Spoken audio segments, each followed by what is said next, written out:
Jadi yang inna sholatan tanha 'anil fahsai wal munkar, ketika sholatnya sudah mampu mendirikan sholat.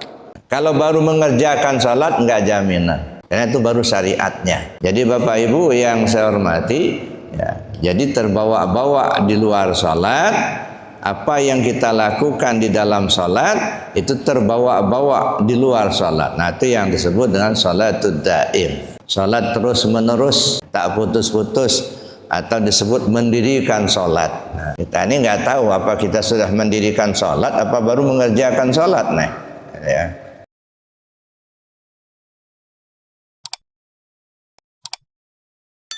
Ya Rasulullah, bagaimana caranya kami perbarui iman kami ya Rasul? Lalu Rasul menjawab, faksiru bizikri la ilaha illallah. Kalian mesti banyak-banyak sebut kalimat la ilaha illallah. Nah, ini diantara dalil-dalil tentang zikir. Jadi kalau ada orang mengatakan zikir itu bid'ah, nah yang mengatakan bid'ah itulah yang bid'ah. Ya. Jadi jelas ayatnya, hadisnya yang menyuruh kita untuk berzikir.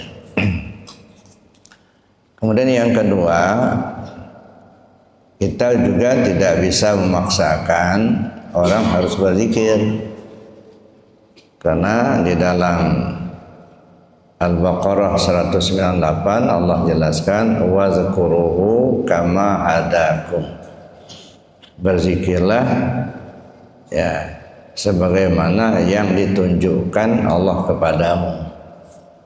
Jadi ada makom ya. Jadi ada orang berzikir di tingkat syariat, senangnya di syariat aja. Bagaimanapun diajak untuk zikir di tingkat tarekat nggak masuk akal sama dia. Ya. Bagaimana zikir syariat? Zikir syariat zikir yang diucapkan dengan lisan.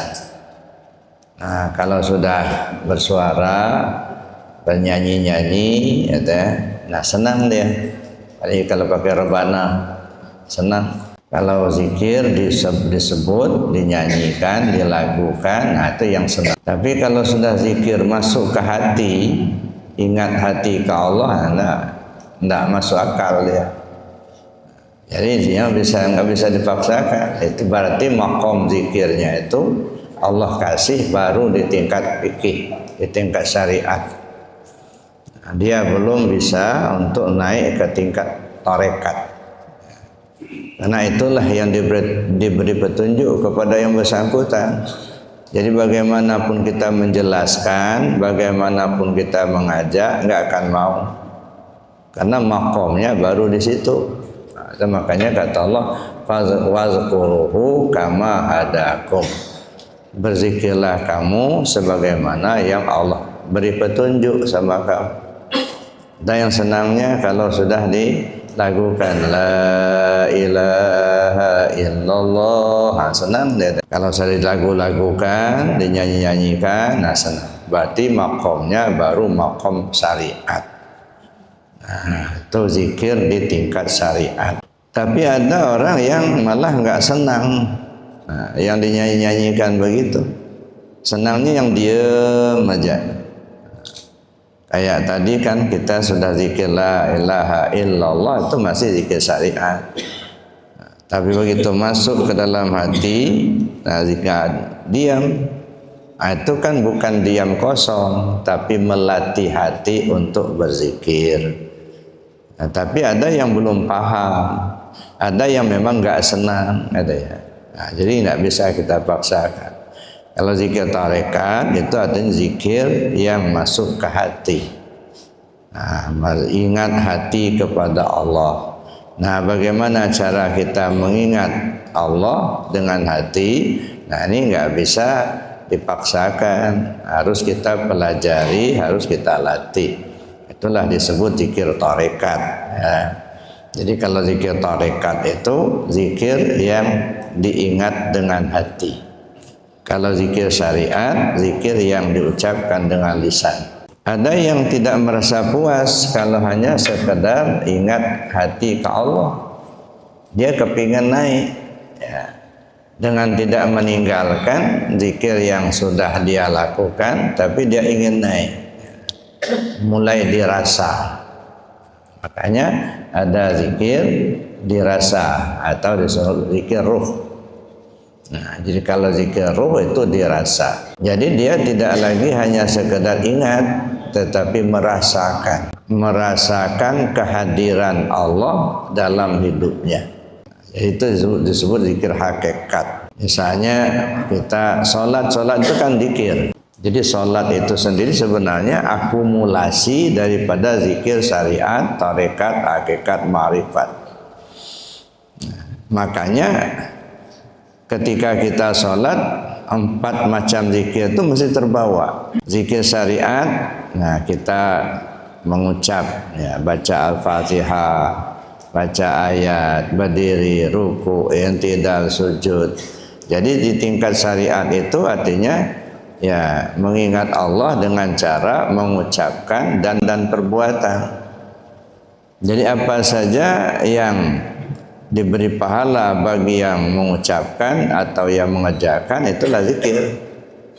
Maka sholat zikir, zakat juga zikir, baca Quran zikir, tasbih zikir, itu zikir syariat. Nah, di tingkat ini afdalul zikir fa'lam annahu la ilaha illallah.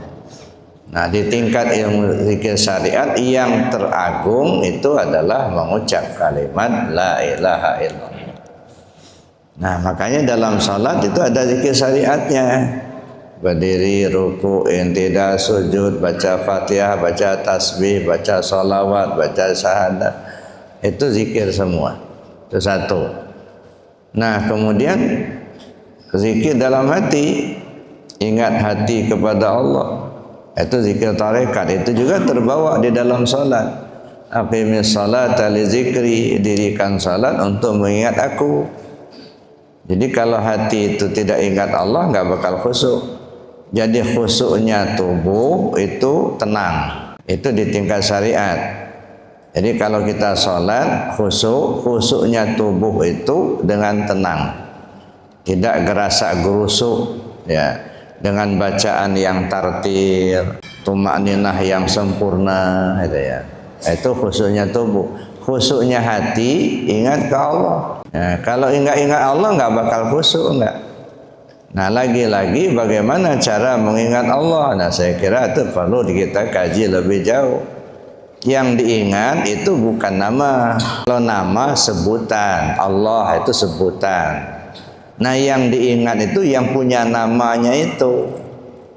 Tapi bagaimana kita akan mengingat yang punya nama kalau kita belum mengenal siapa yang punya nama? Nah, disitulah pentingnya kajian tasawuf, beda. Maka saya bilang ngaji tasawuf itu kita bedakan ada tiga bidang, 3 bagian. Yang pertama ilmu tasawufnya, yang kedua amaliyah tasawufnya, yang ketiga akhlak tasawuf. Nah, jadi kalau kita belajar tasawuf, mana ilmu tasawuf? Ilmu ketuhanan. Ilmu ketuhanan itu ilmu pengenalan diri. Nah, maka tersebutlah dalam istilah orang tasawuf, man arafa nafsahu faqad arafa rabbahu. Siapa orang yang sudah mengenal dirinya, maka dengan sendirinya dia mengenal Tuhannya. Jadi kalau kita tidak mengenal diri kita, ya nggak bakal kenal kepada Tuhan kita. Nah, karena Allah itu laisa kamitsli syai'un, tak bermisal. Jadi tidak bisa dibayang-bayangkan. Karena Allah tidak berbentuk, Allah tidak berwarna. Allah itu laisa kamitsli syai'un. Nah, setelah kita mengenalnya baru bisa ingat. Nah, contohnya sering saya katakan meja. Meja itu kan sebuah nama. Mana yang disebut meja? Nah, ngerti kita apa yang katakan meja itu. Jadi kalau saya katakan tolong ambil meja, itu bukan tulisan meja, tapi barang yang bernama meja itu. Pak Ibnu Hibban, nama. Mana yang disebut Ibnu Hibban itu? Itu yang punya nama. Allah nama. Nah, yang disebut Allah itu yang mana? Nah, itu kalau paham itu nggak pernah lupa. Ya, kalau yang diingat nama, itu ya mungkin nggak selalu kita sebut, gitu ya. Tapi kalau yang sudah kenal, nggak pernah lupa. Itu yang namanya mengingat Allah, gitu, dengan hati, gitu ya. Nah, itu disebut dengan zikir hati. Nah, ada yang zikir ruh, ya. Nah, zikir ruh itu dirasa. Jadi artinya ketika kita sholat, kita juga harus bawa itu zikir ruh atau zikir hakikat. Merasa bapak ibu yang sholat apa bukan? Kalau kita masih merasa kita yang sholat, nah itu belum sampai ke ma'rifat. Nah, masih merasa kita inilah yang sholat, kita inilah yang berdiri, kita inilah yang tahu, kita inilah yang baca ini dan itu, kita inilah yang punya kehendak. Itu masih di tingkat syariat, gitu ya. Nah, belum masuk ke tingkat hakikat, masih merasa kita inilah yang sholat. Tapi bagi mereka yang sudah memahami itu, bagaimana mungkin kita katakan kita yang sholat?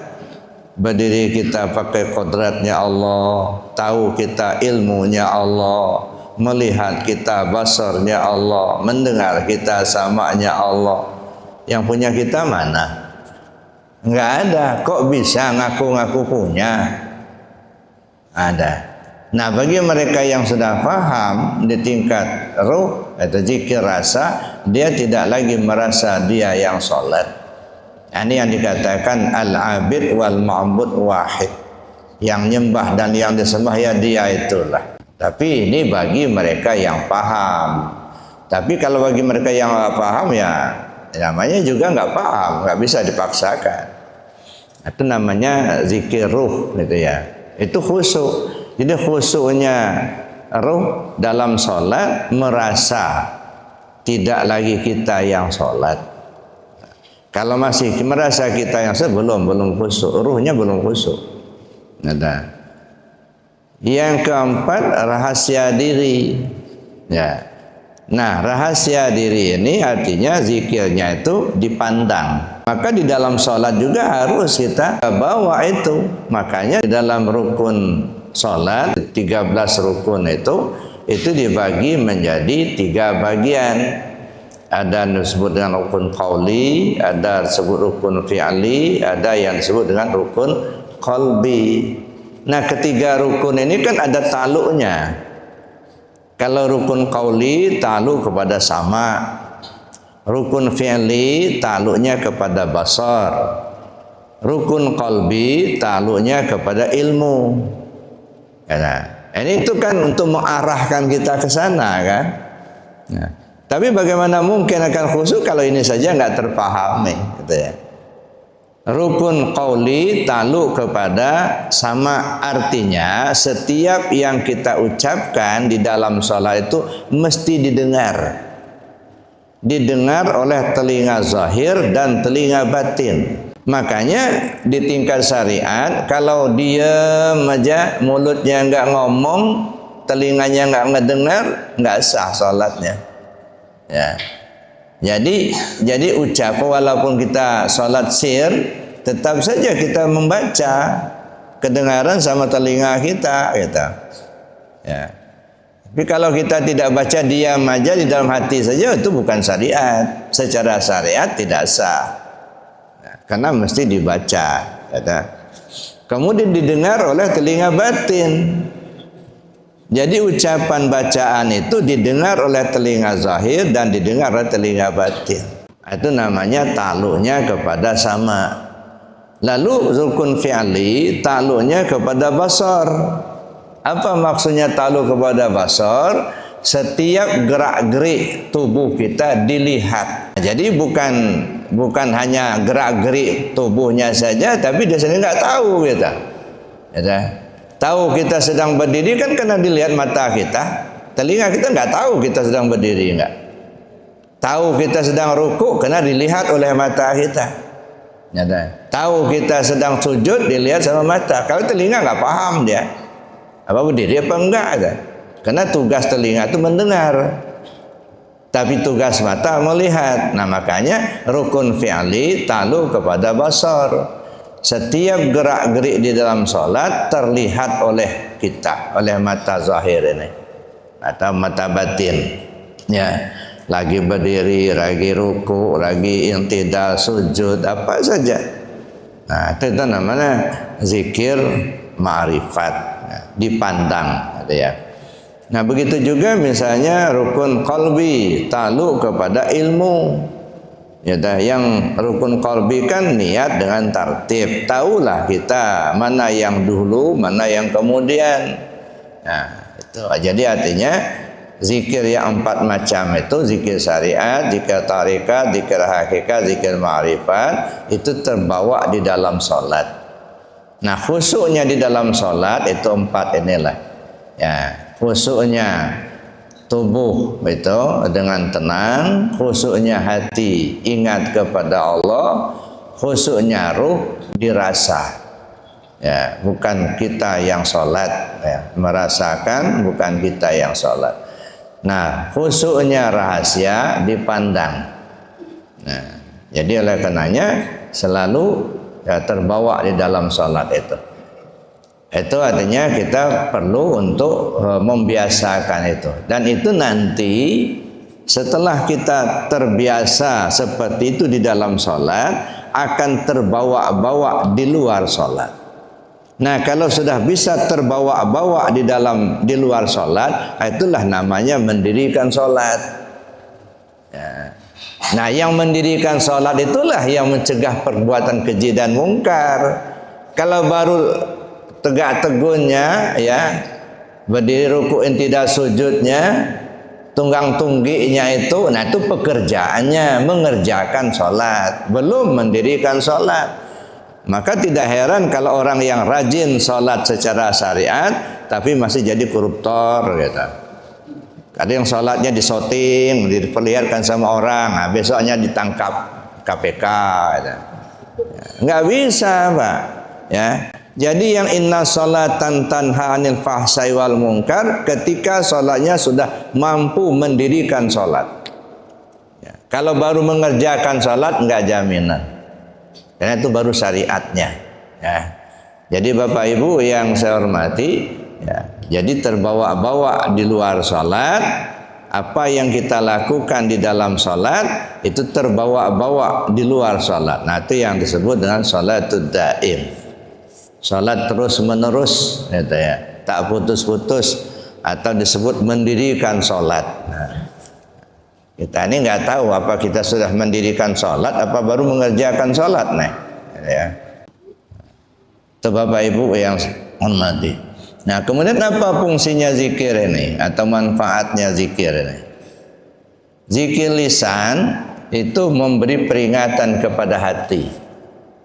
Nah, maka kita sebut la ilaha illallah, la ilaha illallah.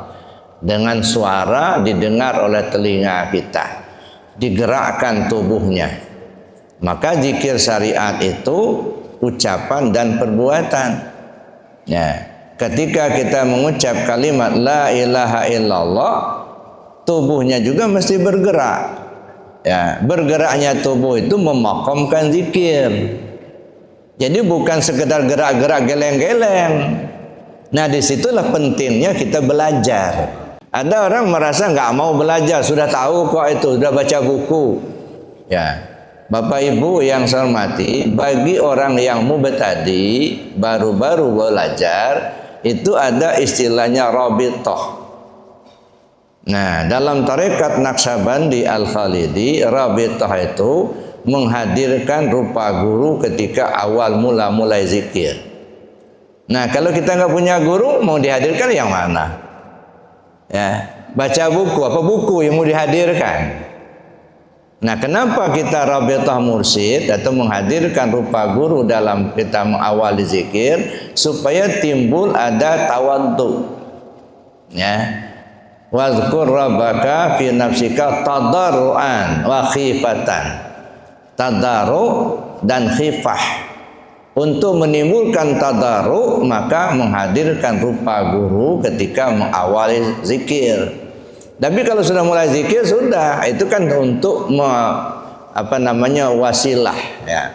Karena dengan guru itulah kita bisa mengenal Allah. Tanpa guru kan kita tidak bisa mengenal Allah. Ya, nah, kenapa? Karena guru inilah yang membimbing kita untuk usul kepada Allah. Nah, itu gunanya kita rabitah mursyid. Nah, untuk menghadirkan khauf, karena kan ada ya tadarruan wa khifatan. Khifah itu rasa takut. Rasa takut itu bagaimana? Maka digunakan rabitah kubur namanya. Merasakan sepertinya kita sudah berada di alam kubur. Nah, sehingga timbul rasa takut. Nah, ketika kita sudah timbul rasa takut, kita sudah berada dalam kubur, tidak ada yang menolong kecuali Allah. Ya, tidak ada yang bisa menyelamatkan kecuali Allah. Maka timbullah rindu kepada Allah. Rindu kita kepada Allah, timbullah mahabbah kepada Allah. Karena kepingin diselamatkan oleh Allah begitu. Jadi kalau masih ngambang, nah, hati kita masih kemana-mana begitu, belum terbit rasa rindunya ke Allah, bagaimana dia akan mendapatkan kekhusyuan tadi? Nah, itu Bapak Ibu yang saya hormati. Jadi oleh karena itu zikir ini sangat-sangat diperlukan, jangan dianggap remeh. Tidak ada artinya sholat tunggang tunggi kalau nggak ada zikir, Pak. Fawailul lil musallin alladzina hum an salatihim sahun. Ya, pentingnya zikir ini lebih penting daripada sholat 5 waktu. Kenapa? Orang yang berzikir ingat Allah dapat pahala, Pak. Tapi orang yang sholat tanpa ingat Allah malah dosa. Ya, tunggang tunggi lah, tapi nggak ingat Allah. Ya, kalau istilah Syekh Athaillah itu patung. Ya. Al-amal suwarun qaimatun wa arwahuha wujudu sirril ikhlasi fiha. Seluruh amal perbuatan yang kau lakukan tidak ubahnya seperti patung. Bagaimana patung? Ada mata tak melihat, ada telinga tak mendengar, ada mulut tak bisa bicara, kecuali ada ruhnya. Ruh daripada ibadah itu, ruh daripada amalan itu adalah sirrul ikhlas, rahasia ikhlas. Apa rahasia ikhlas? Rahasia ikhlas itu zikir. Tidak mungkin ikhlas akan timbul tanpa zikir.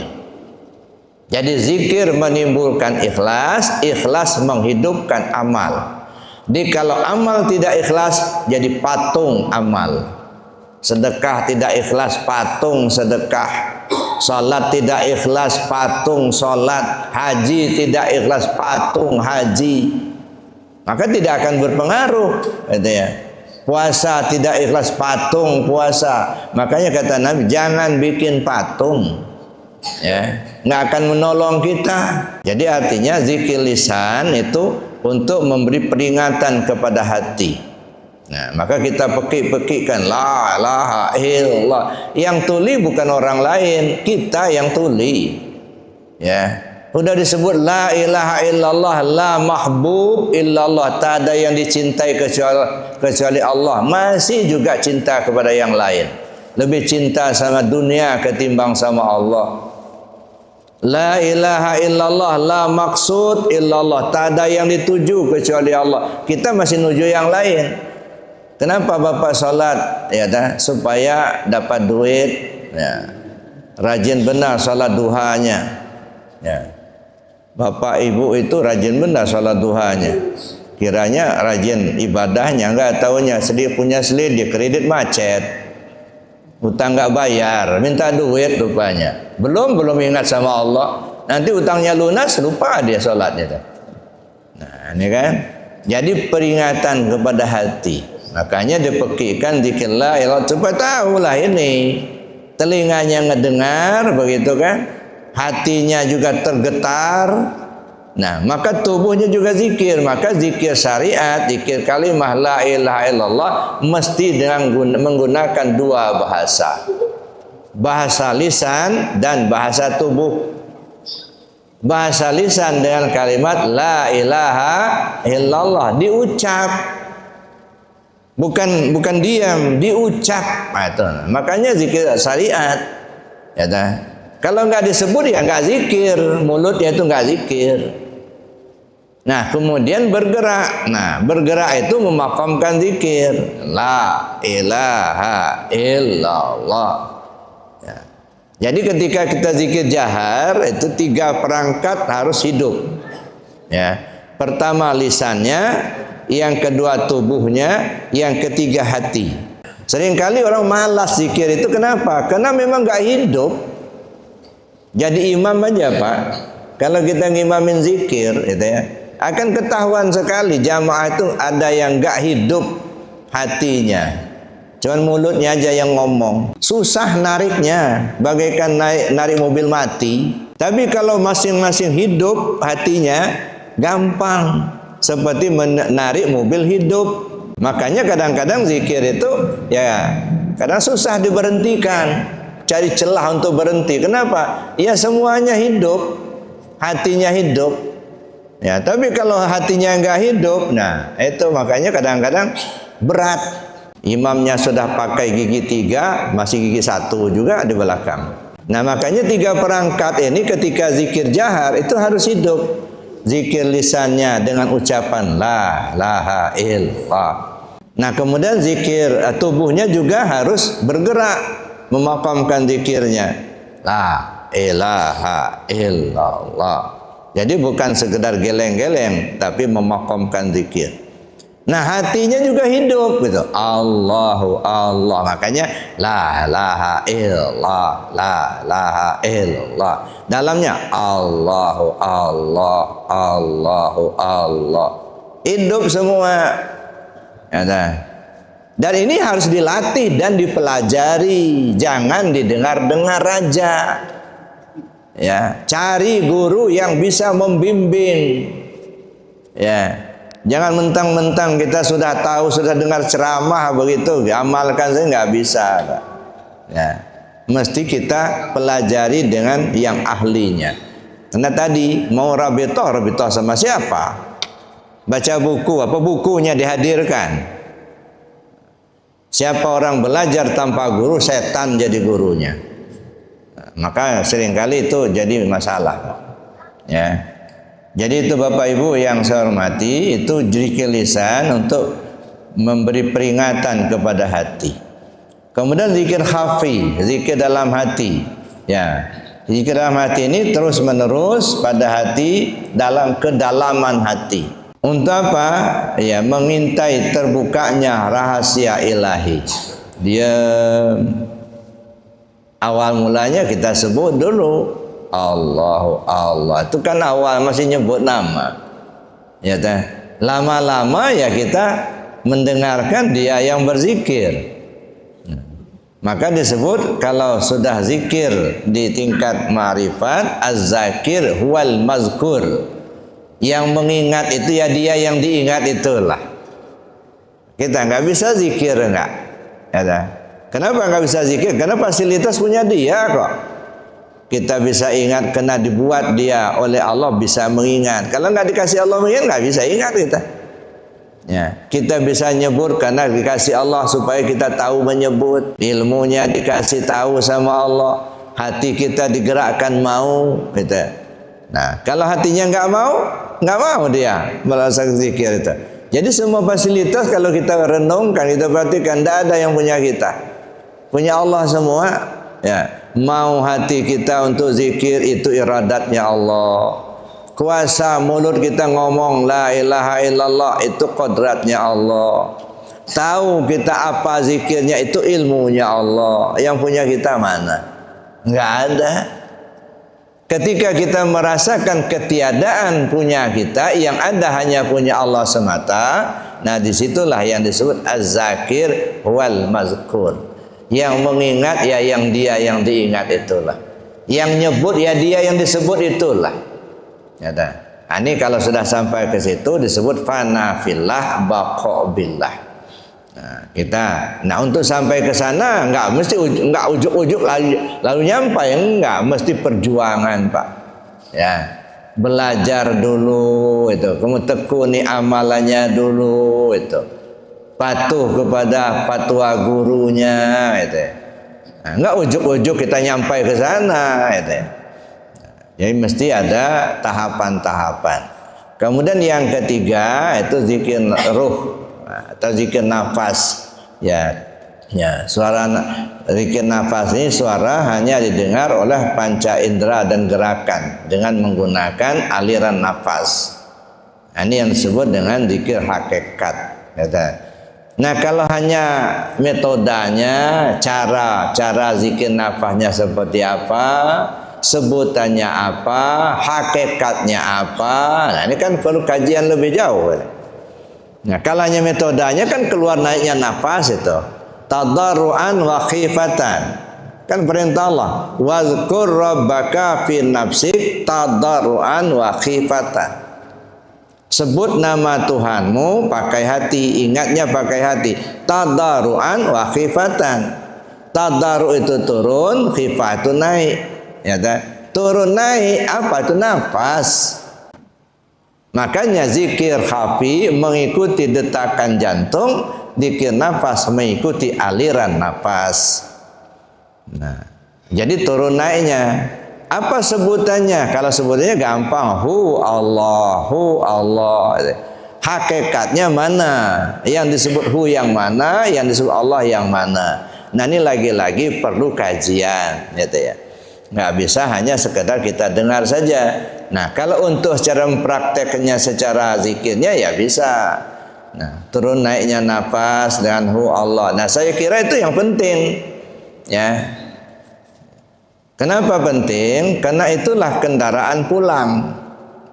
Makanya kata Syekh Muhammad Jamil di bukunya Tazkiratul Qulub, apa kata beliau?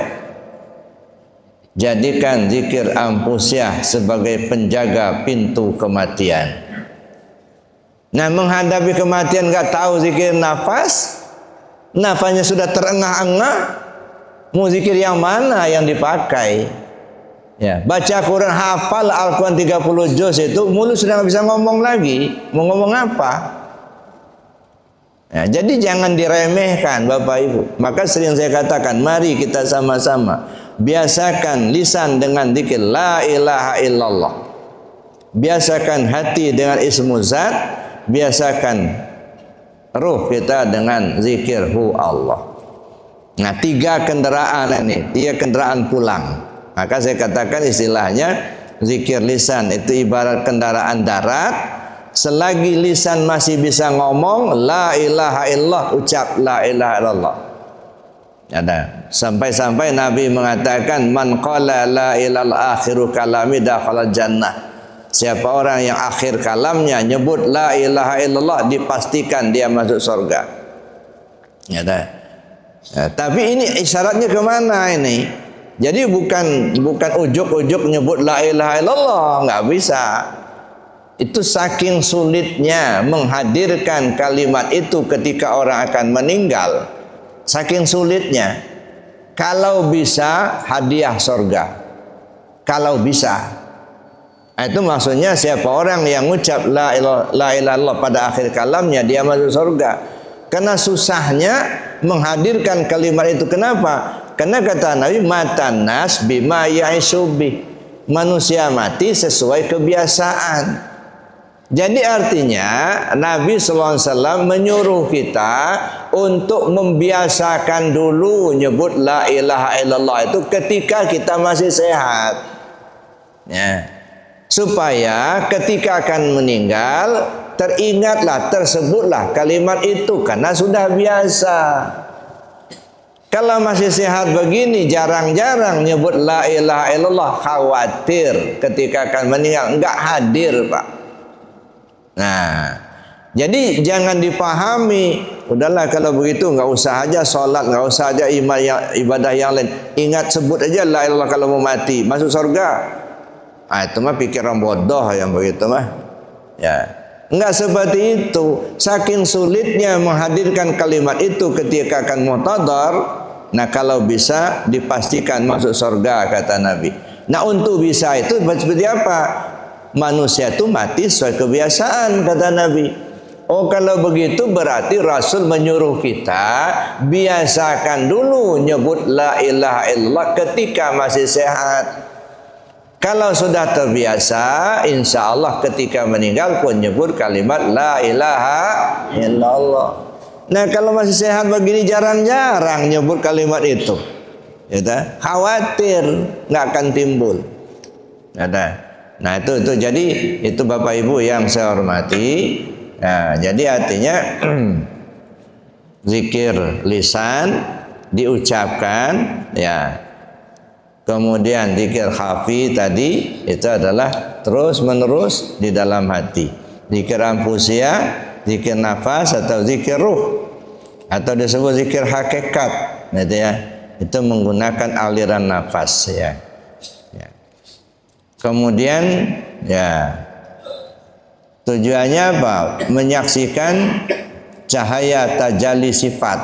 Nah, zikir nafas itu menyaksikan tajalli sifat atau cahaya tajalli sifat. Dan itu nanti kan akan ada kajian-kajian lebih jauh lagi itu.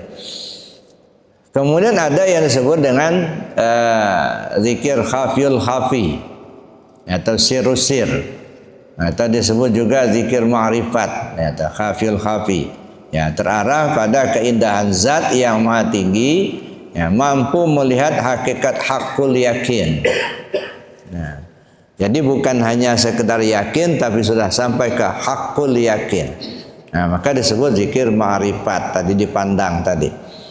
Kemudian Bapak Ibu yang saya hormati, ya, bagi orang yang sudah mengamalkan zikir, bahkan sudah baru talqin zikir, itu di diri kita ini ada yang disebut dengan tiflul ma'ani, bayi maknawi. Itu namanya tiflul ma'ani. Karena menurut Sultan Aulia, guru kita Syekh Abdul Qadir Jailani qaddasallahu sirrul aziz, kata beliau, ya, manusia ini seperti burung, lahirnya 2 kali. Kayak burung atau ayam lahirnya 2 kali. Pertama lahir telur, yang kedua netes. Kan 2 kali lahirnya. Ya, pertama lahir telur, sudah itu netes.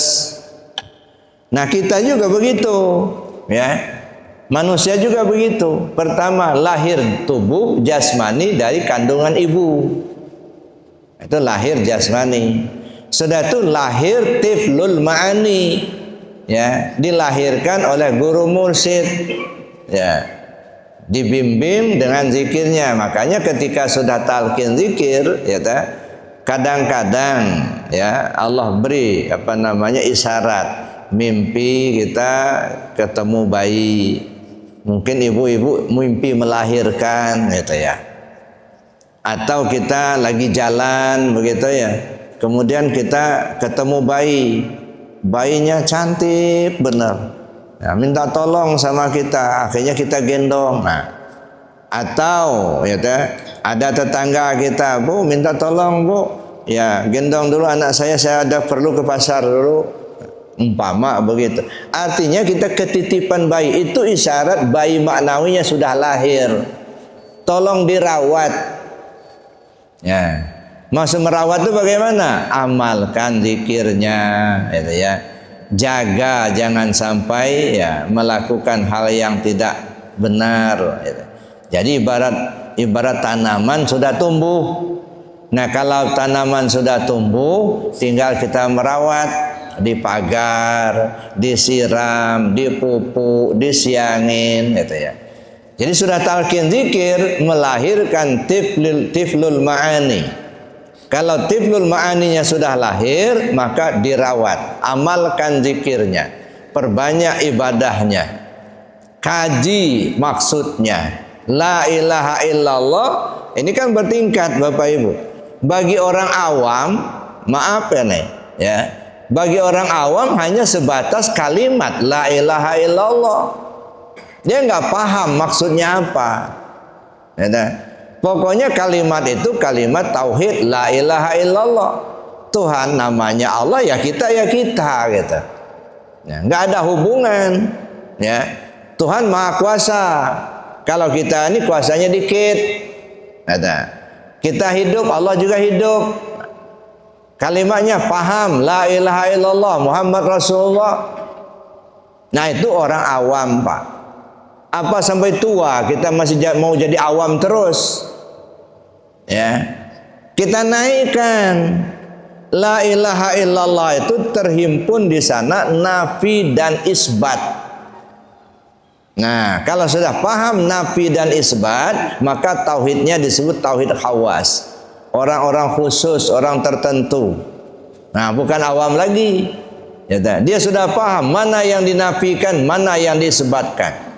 Ternyata Bapak Ibu setelah kita mengkaji, ya, di diri kita ini ada sifat-sifat Allah yang disifatkannya ke diri kita, yang kita sebut sifat ma'ani, qadrat, iradat, ilmu, hayat, sama, basar, kalam. 7 sifat ada di diri kita ini. Itu sifat Allah, bukan sifat kita, tapi disifatkan oleh Allah ke diri kita.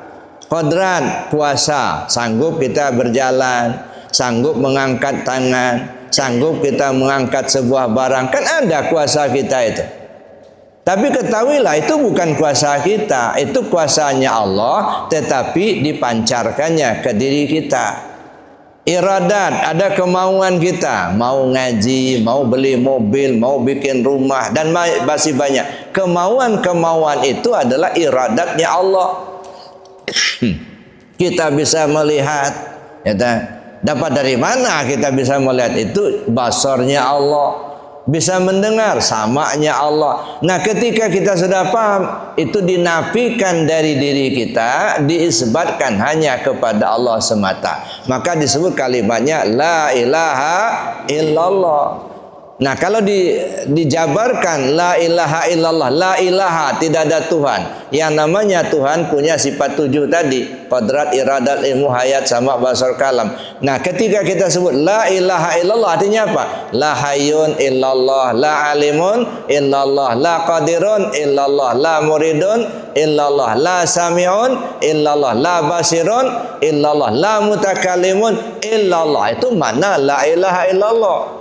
Jadi menafikan yang ada pada diri kita untuk kita isbatkan hanya kepada Allah semata. Paham seperti itu sudah naik kepada khawas, bukan orang awam lagi. Ada. Tapi kalau masih la ilaha illallah, ya kalimat tauhid, Allah ya kita ya kita, nggak paham nafi isbatnya, itu yang awam. Ya masa kita mau sampai tua jadi awam terus, itu ya. Kapan mau naiknya? Maka dulu pernah saya ceramah, ya, di takziah, ketinggian Buya kajinya katanya. Saya bilang bukan tinggi, bapak itu yang nggak pernah naik ke atas. Ada. Muter-muter di bawah terus begitu. Bagi orang yang biasa naik, ya rendah itu kajinya itu, bukan tinggi. Kata. Tapi kena jarang naik, nggak pernah naik, begitu kita ngeliat, oh tinggi banget kata. Nah, jadi coba kita naik dulu, apalagi kita sudah di tahun baru ini, hijrahlah dari syariat masuk ke tarekat kata. Ya masa muter-muter ke syariat terus dari muda sampai tua kata. Urusan pahala, surga itu yang kita bicarakan terus menerus. Kalau ngamalkan ini dapat pahala, nanti banyak pahala, masuk surga gitu. Siapa yang punya surga itu? Kejarlah itu gitu. Ya. Jadi Bapak Ibu yang saya hormati, nah kita jangan ya habis umur kita di situ terus. Itu kata orang Padang gitu ya, kok siang babi masuk, kok malam babi minyak. Nah, jadi habis waktu kita bicara masalah itu ke itu aja itu ya. Bentar-bentar pahala, bentar-bentar surga gitu ya. Gak ada yang lain gitu ya. Nah, maka saya bilang ya udah saatnya sekarang ini coba kita kita kesampingkan dululah urusan surga sama pahala itu. Nah, kenapa? Karena kita perlu untuk sampai kepada Allah ya. Nah, Bapak Ibu yang saya hormati, nah, jadi zikir nafi isbat ya. Nanti kalau kita sudah paham lebih jauh ya, bukan berhenti di nafi isbat lagi. Nah, itu masih di pertengahan jalan itu. Itu istilahnya bagi orang khawas. Bagaimana supaya bisa masuk ke khawasul khawas? Ya. Khawasul khawas itu artinya apa? Tidak lagi duduk di nafi dan isbat. Kenapa tidak duduk di nafi dan isbat? Karena yang nafi ya dia, ya isbat ya dia pula. Mana yang dinafikan isbatkan kalau sudah punya dia semua? Nah, tapi itu kan lagi-lagi itu tahapan-tahapan gitu ya. Jadi Bapak Ibu yang saya hormati ya, oleh karena itu perlu kita untuk membiasakan zikir la ilaha illallah tadi, nafi dan isbat tadi. Kemudian kita lihat lagi apa tadi sudah tiflul ma'ani, itu artinya bayi maknawi. Jadi kita ini lahirnya dua kali. Pertama lahir dari kandungan ibu, jasad kita. Yang kedua ruh kita dilahirkan oleh guru mursyid ya. Nah, makanya disebut tiflul ma'ani, bayi maknawi. Nah, kemudian jalan untuk sampai kepada Allah itu bagaimana caranya? Pertama, menjaga badan kita pada jalan yang benar ya. Syariat dilaksanakan ya, mana yang halal ambil, yang haram buang, perintah laksanakan, larangan tinggalkan. Nah, itu supaya kita ya menjaga. Makanya di dalam Al-Quran juga disebut ya, qu anfusakum wa ahlikum nar. Jaga dirimu dan keluargamu dari api neraka. Tapi kadang-kadang dipahami kita itu jaga diri kita sebagai kepala keluarga, jaga anggota keluarga kita, istri dan anak-anak kita, supaya jangan mereka menjalankan hal-hal yang dilarang oleh Allah. Benar, itu syariatnya. Tapi ketahuilah, menjaga orang lain ya tidak lebih sulit daripada menjaga diri kita sendiri. Artinya menjaga diri kita sendiri lebih sulit daripada menjaga diri orang lain. Seorang pemimpin bisa berhasil dia memimpin orang lain, belum tentu dia bisa berhasil memimpin dirinya sendiri. Jadi qu anfusakum ahlikum nara itu maksudnya apa? Jaga diri yang sebenar diri, jangan sampai dia lupa sama Tuhannya. Karena yang dia maukan hanya ingat ke Allah itu aja. Dia nggak butuh nasi, nggak butuh duit, nggak butuh rumah dari bata, enggak. Yang dia butuhkan hanya audiensi dengan Allah. Jaga dirimu yang sebenar diri, jangan sampai lupa dengan Tuhannya. Yang kedua, jaga keluarga dirimu. Mana keluarga diri? Mata, telinga, hidung, mulut, tangan, kaki, perut dan kemaluan. Itu keluarganya diri kita. Jaga jangan sampai melakukan perbuatan maksiat. Nah, jadi jaga diri jangan sampai lupa sama Tuhannya. Jaga keluarganya diri jangan sampai melakukan perbuatan maksiat. Nah, ini untuk menjaga badan tadi. Ya. Kemudian ya melakukan ya syariat tadi siang dan malam. Kemudian mendawamkan zikir terus menerus.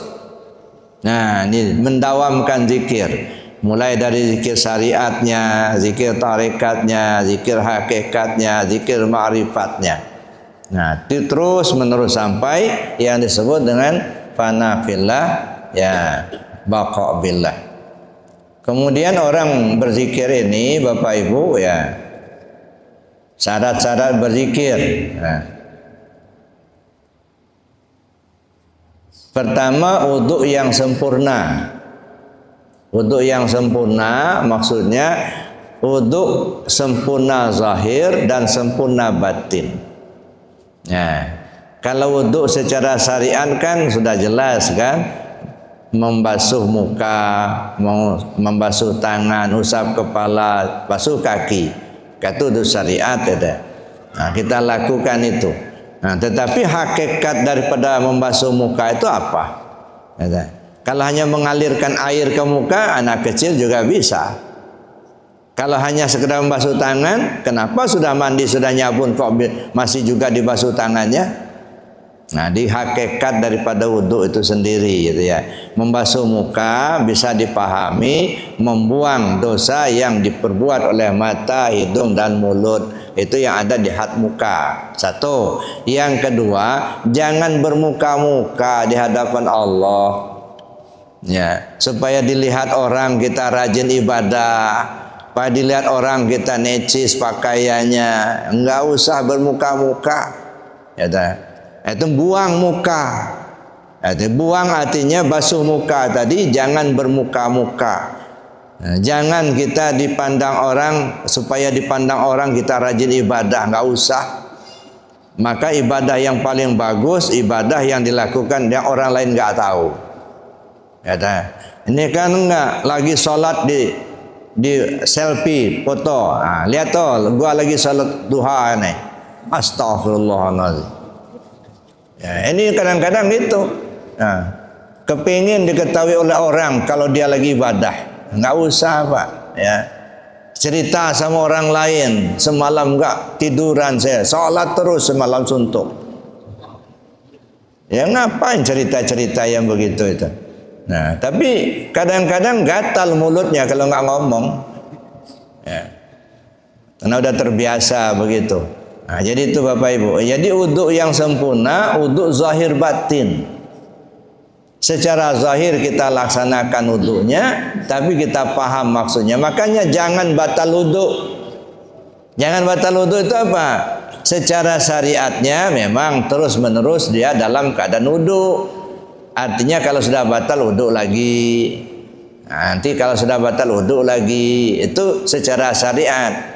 Tapi pengertian jangan batal wudhu itu artinya jangan gunakan anggota yang ada di had wudhu itu melakukan perbuatan maksiat. Yang ada di had muka mana? Ada mata, ada hidung, ada mulut. Jaga.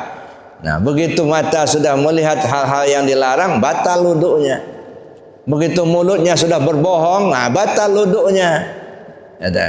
Jadi walaupun dia berwudhu secara syariat, tapi anggotanya ini sudah batal, nggak boleh bohong, dia bohong. Nah, begitu juga telinga, usap kepala, ya, masuk kaki tangan dulu, basuh tangan. Artinya apa? Jangan merasa kita berkuasa. Ya, tangan ini kan lambang kekuasaan. Man ra'a minkum munkaran falyughayyirhu biyadihi, fa illam yastati' fa bilisani, fa illam yastati' fa biqalbi. Siapa orang melihat satu kemungkaran, cegah dengan tangannya. Ini kan bagi orang yang punya kuasa, Pak. Sebagai hakim lah dia. Ya putuskanlah hukum yang benar, ya dah. Jangan diputuskan kena duit, kata. Mana yang salah tetap salahkan, yang benar tegakkan kebenaran, kata. Itu kuasaan bagi hakim.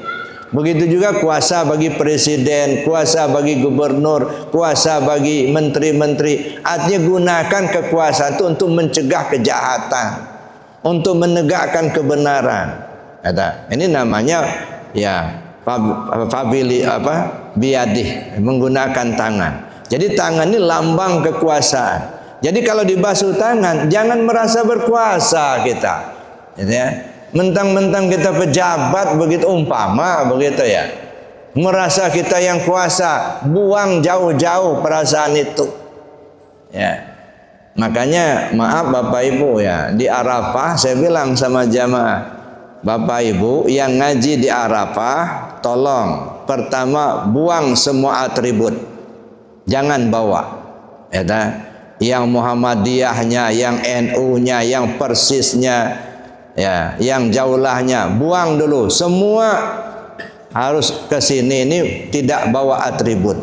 Karena yang kita lihat cuman hamba Allah. Ya, kita nggak ngelihat organisasi-organisasi enggak. Ada. Satu, yang kedua, buang ego. Merasa kita ini pejabat, merasa kita ini mantan, ya, mantan pejabat. Merasa kita yang punya duit, buang jauh-jauh itu. Makanya saya bilang siapapun yang ngaji di Arafah mesti dari fikih dulu. Ya. Walaupun doktor, profesor kalau ngaji di Arafah mesti ke fikih dulu. Kenapa? Bukan persoalan materinya. Ya. Kalau materi mungkin sudah hafal semua. Tetapi menghilangkan ego, duduk kita bersama-sama. Ya, yang enggak tamat SD, yang pejabatnya, yang petaninya, yang pedagang sama rata. Inna akramakum indallah atqakum. Yang mulia di sisi Allah yang takwa. Ya, makanya mulai dari fikih bukan tidak menghargai ilmu yang ada, tapi mencoba menyamakan perasaan dengan orang lain. Ya. Yang pejabat, yang mantan pejabat, yang kaya sama duduk di lantai. Nah, ya, jadi hilangkan ego. Mau belajar tasawuf ego tinggi nggak akan nyambung nggak. Nah, jadi oleh karena itu Bapak Ibu yang saya hormati, ya, ya, jadi berwudu yang sempurna, basuh tangan, usap kepala juga begitu. Kalau syariahnya kan usap kepala pakai air, tapi apa artinya? Ya, buang pikiran-pikiran yang nggak benar. Gimana cara yang ngutak-atik angka biar atasan nggak tahu? Nah, pikiran begitu buang jauh-jauh. Bagaimana cara maling ayam biar nggak bunyi? Gitu. Yang pikiran begitu buang jauh-jauh itu. Nah, pikiran lurus saja itu ke Allah aja itu. Nah, kemudian ya dalam berzikir juga kita dengan suara yang kuat. Bidarbin syadidin wa sautin qawiyyin. Saya pikir ini yang perlu juga saya sampaikan. Berzikir dengan kalimat la ilaha illallah bidarbin syadidin wa sautin qawiyyin. Pukulan dahsyat, suara keras. Nggak bisa kita zikir mendayu-dayu, Pak. La ilaha illallah, la ilaha illallah. Tambah tidur. Ya. Tapi harus tegas, la ilaha illallah. Bidarbin syadidin wa sautin qawi. Pukulan dahsyat, suara keras. Nah, itu berzikir. Mecahin batu keras ya, hanya dipukul lembut ya enggak pecah-pecah. Ya dah. Makanya Allah perintahkan ketika Nabi Musa alaihissalam minta air, ketika mereka dengan Nabi Musa bersama pengikutnya ya mau minum nggak ada air, Nabi Musa berdoa minta air kepada Allah, maksudnya supaya diturunkan hujan. Tapi oleh Allah nggak diturunkan hujan, nggak, malah turun ayat wadrib bi'asakal hajar famfajarat min husnata asyarata aina. Pukulkan tongkatmu ke batu, dia akan memancarkan 12 mata air. Nabi Musa pukulkan tongkatnya ke batu, mencerot itu 12 mata air. Akhirnya apa? Pengikut-pengikutnya minum dari airnya masing-masing. Apa maksudnya ini? Ini kan sudah ayat Al-Quran, Pak. Nah, sesuatu cerita yang sudah masuk Al-Quran itu petunjuk. Nah, ini yang harus kita cari petunjuknya. Wadrib bi'asakal hajar. Pukulkan tongkat. Mana tongkat?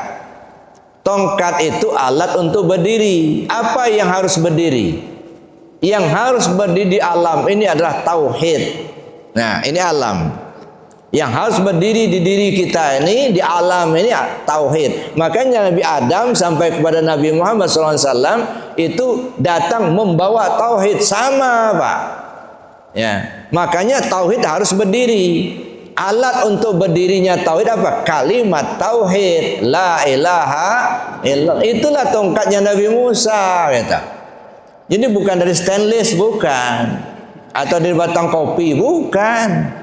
Ya, pukulkan tongkat ke batu. Kalimat la ilaha illallah ini ibarat tongkat. Pukulkan ke batu. Mana batu? Summa qasan qulubuhum min ba'di dzalika fahyakal hijarati aw asadu qaswa. Kemudian hati mereka keras membatu, bahkan lebih keras lagi dari batu. Jadi yang disebut batu itu mana? Ini hati kita ini. Ini yang batu itu. Pukulkan tongkat ke batu, pukulkan kalimat tauhid ke dalam hati sanubari. La ilaha illallah. Baru memunculkan 12 mata air. Ada yang mengalir ke mata, jadi gampang nangis. Ada mengalir ke pikiran, mengalir ke mulut, mengalir ke tangan. 12 mata air mengalir. Baru sejuklah kita dalam hidup ini. Jadi Bapak Ibu yang saya hormati, itu gambarannya. Ya, kemudian ya perlu saya sampaikan juga, nah, kita dalam memahami zikir ini, mengamalkan zikir ini kan ada tahapan-tahapan Pak ya. Pertama, orang merasa terpaksa berzikir. Merasa terpaksa, nggak enak saya kalau nggak ikut zikir. Karena tetap kawan akrab. Berarti dia belajar zikir karena ikut kawan. Nah, kalau nggak ada kawan, dia nggak mau ikut zikir. Atau merasa terpaksa, kenapa? Karena broken home, rumah tangga hancur, terpaksa harus belajar zikir. Atau utang nggak kebayar, ditagih terus, terpaksa harus belajar zikir, terpaksa. Ya. Tapi nggak apa-apa, itu langkah awal. Nah, setelah dia lakukan, mulailah terbiasa. Nah, terbiasalah dia zikir, gitu ya. Kalau sudah sholat mulai zikir dan mulai terbiasa. Tapi baru merasakan suatu kewajiban. Nanti kalau nggak zikir dosa kita ini, nah, itu kan. Nah, udah talqin zikir, kalau diamalkan dosa kita, merasa satu kewajiban, masih berat. Sebab kalau merasa kewajiban, ibarat per Pak, kalau ditekan dia nurut, tapi selip sedikit dia lepas. Itu merasa kewajiban. Maka saya katakan sholat bukan kewajiban, zikir bukan kewajiban, tapi apa? Kebutuhan. Ada mulai naik. Jadi kalau sudah merasakan kebutuhan, orang mau zikir mau enggak terserah, yang penting kita laksanakan sendiri. Kenapa? Itu kebutuhan. Maka sholat ini kebutuhan, bukan kewajiban. Zikir kebutuhan. Nah, kalau sudah jadi kebutuhan, nggak bakal tinggal lagi Pak. Kenapa? Karena seperti makan. Makan itu bukan kewajiban, tapi kebutuhan. Ya, bedanya kalau makan kebutuhan tubuh, kalau zikir kebutuhan ruh, gitu ya.